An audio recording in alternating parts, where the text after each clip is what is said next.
Kaixo lagunak, behin ere, berriro ere, Bilamonteko lagunak, liburutegiko lagunak, deitu egin didate arasotxo batek, eta hemen dator liburu neska arasori konpontzeko prest. Gaurko gure arazoa da nola zaindu liburuak eta DVD-ak. Zergaitik liburuak eta DVD-ak guztionak direlako, egun baten zuk eramango dituzu zure etxera, eta beste egun baten beste laguntxo batek eramango ditu. Zer topatu dut nik hemendik? Etorri kamaragilea, etorri, ai. Hau da desastrea. Beitu zelako liburu berezi eta polita, baina zer gertatzen da? Guztion artean ez dugunez zaindu, da napurtuta dago, beitu. Eta horrela ikusi nuenean, ni liburu neska negarrez hasi nintzen. Hau oso tristea da. Liburu hau, benetan polita delako. Beitu, hau da. Eta gaur egun, inor, ume bat bera ere ezin duelako disfrutatu.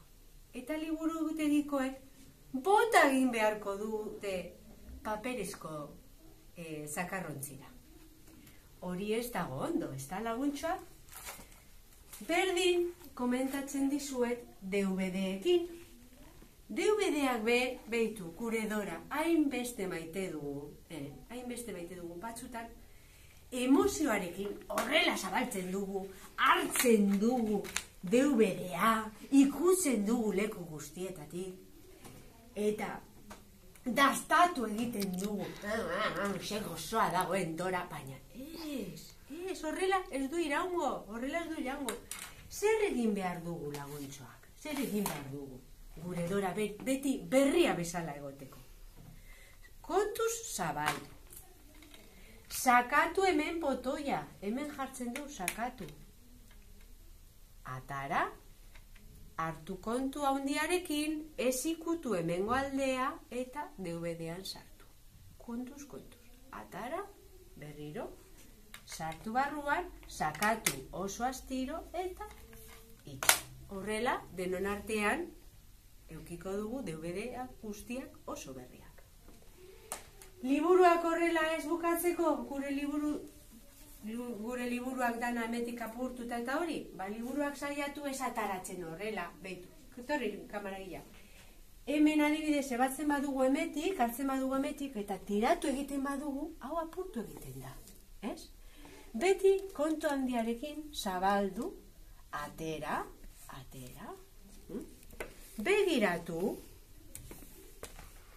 pasatu horriak poliki, estiratu, ze irudi polita, imaginatu. Hau astakeri bada, ze polita. Poltsikora. Ez mesedez. Zaindu, zurea izango balitz bezala, baina pentsatzen beti beste ona ere badela.